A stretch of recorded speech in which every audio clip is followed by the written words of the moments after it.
दो दोस्तों की हॉरर स्टोरी। ये कहानी दो अच्छे दोस्तों अजय और समीर की है।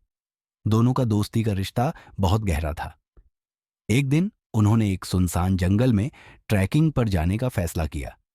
जंगल के बारे में सुनी सुनाई कहानियां तो बहुत थीं, लेकिन दोनों ने कभी उन पर ध्यान नहीं दिया। दोनों सुबह सुबह जंगल के अंदर चले गए। अजय और समीर आगे बढ़ते गए और जल्दी ही जंगल की गहराई में पहुंच गए। अचानक अजय ने देखा कि समीर पीछे रह गया था और वह कुछ अजीब सा महसूस कर रहा था। क्या हुआ समीर? अजय ने पूछा। समीर थोड़ा घबराया हुआ था। कुछ अजीब सा लग रहा है। ये जंगल कुछ ठीक नहीं लग रहा।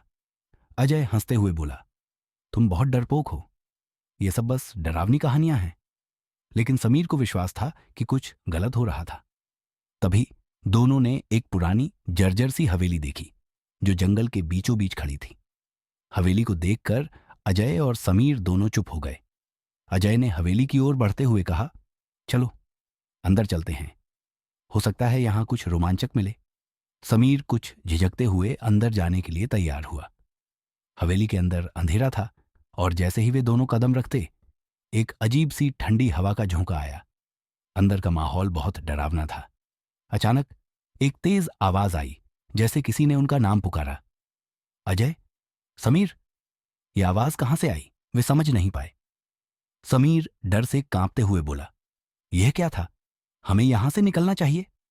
लेकिन अजय ने उस आवाज की ओर बढ़ते हुए कहा, शायद किसी ने हमें मजाक बनाने के लिए पुकारा है। तुम डर क्यों रहे हो? अचानक हवेली के भीतर से एक फटी फटी आवाज आई और सामने एक कटी फटी छाया दिखाई दी।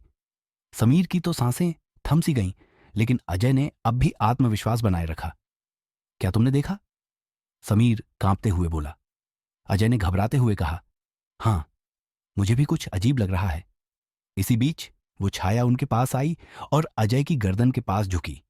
अजय डर के मारे चिल्लाया, समीर, हम यहां से तुरंत बाहर चलें। दोनों दोस्तों ने इधर उधर दौड़ते हुए हवेली से बाहर भागने का प्रयास किया। जैसे ही वे बाहर निकले, अचानक दरवाजे बंद हो गए और हवेली के अंदर से डरावनी हंसी सुनाई देने लगी। समीर और अजय भागते भागते जंगल से बाहर आए, लेकिन वे जान गए थे कि कभी भी उस हवेली के पास नहीं जाएंगे। उस दिन के बाद से समीर और अजय दोनों ने तय किया कि जंगल और उसकी डरावनी हवेलियों से दूर रहेंगे। वे दोनों अब भी उस डरावनी घटना को भूल नहीं पाए थे और हमेशा यह याद रखते थे कि जो नजर आता है वह जरूरी नहीं कि वह सही हो।